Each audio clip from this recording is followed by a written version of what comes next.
इस समय केजरीवाल जी ने दिल्ली की जनता को अमानवता की पराकाष्ठा दिखाई है। उन्होंने विश्वास जीत के विश्वासघात की पराकाष्ठा दिखाई है। उन्होंने अमानवता, जो हमारे कर्मठ वंदनीय एक एमसीडी के कर्मचारी जो दिन रात बिना वेतन के इस कोरोना त्रासदी से दिल्ली के एक सिटीजन को, एक नागरिक को निकालते हुए बिना अपने हित के जाने, अपने अहित करते हुए वो एक योद्धाओं की तरह हमारी नर्सें, हमारे सफाई कर्मचारी, हमारी पार्षद, हमारे एक भाजपा के जो कर्मचारी जो लगे हुए हैं, बिना अपनी जान की परवाह किए हुए, बिना अपने घरों की परवाह किए हुए, वेतन के बगैर जिस तरीके से वो दिल्ली की सेवाओं में लगे हुए हैं, उन सेवाओं के साथ कूटनीति करते हुए मैं हैरान हूँ कि इतनी अमानवीय घटना करते हुए इतनी बड़ी रकम जो जिनसे ये लोगों का निर्वाह होता है, इनके घर परिवार चलते हैं, एक मानव होके इतनी अमानवीय घटना ये कर सकते हैं।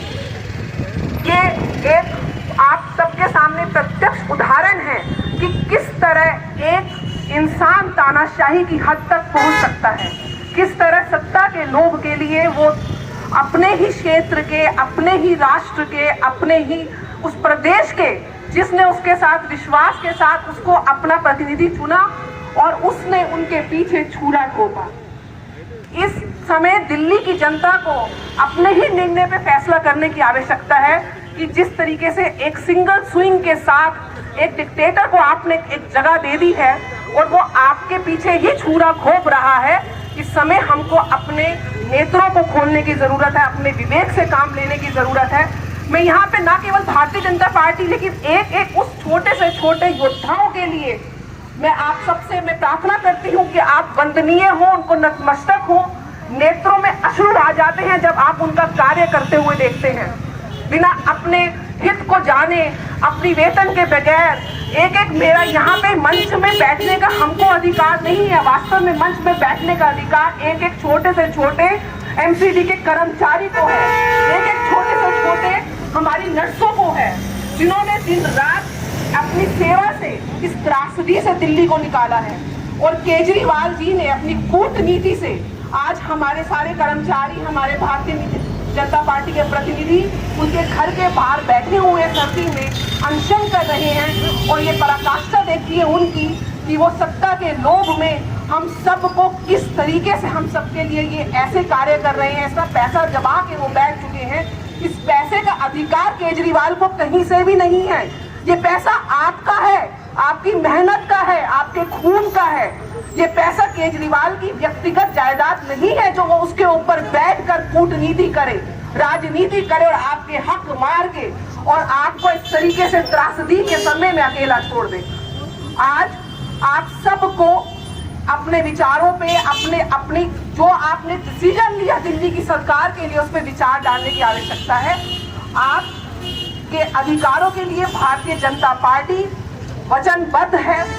हर तरीके से राष्ट्र के हित के लिए, देश के हित के लिए, दिल्ली के हित के लिए, आपके क्षेत्र के हित के लिए हम सब जितने भी यहाँ पे लोग बैठे हुए हैं वचनबद्ध हैं, प्रतिबद्ध हैं, संकल्पित हैं।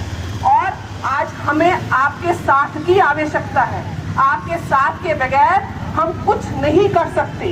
हम आपके लिए लड़ रहे हैं, अपने अधिकारियों के लिए लड़ रहे हैं, आपके पैसे के लिए लड़ रहे हैं, आपके सुखों के लिए लड़ रहे हैं, दिल्ली वालों के लिए लड़ रही है। इस मंच पर आइए, सामने आइए। केजरीवाल को ना केवल भारतीय जनता पार्टी बल्कि दिल्ली का एक नागरिक दुहाई देकर बोले कि दिल्ली के एमसीडी के 13,000 करोड़ जो आपकी व्यक्तिगत जायदाद नहीं है उसको वापस करिए। इस अमानवता, इस अराजकता की पराकाष्ठा की आपको लड़ाई लड़नी पड़ेगी हमारे साथ। हमें दिल्ली के एक नागरिक का सहयोग चाहिए। और मैं अपने सारे कर्मचारियों की तरफ से आप सबसे आग्रह करती हूँ कि आप लड़िए। ये लोग आपके लिए लड़े हैं। इस त्रासदी में आपको उभारने में अगर किसी का सबसे ज्यादा योगदान है तो कोरोना के एमसीडी के योद्धाओं का योगदान है। उनके लिए थोड़ा तो आप उनको थैंक्स करिए। उनके लिए आपका फर्ज बनता है, वो आपको यहाँ तक लेकर आए हैं। आप उनको इस तरीके से इस अराजकता का उनको शिकार ना बनने दें। यही मेरा दिल्ली के एक एक नागरिक से अनुरोध है। आइए हमारी आवाज के साथ आवाज मिलाकर बुलंद आवाज के साथ अपने आप के हक के पैसे लेकर आइए। जय हिंद, जय भारत, वंदे मातरम।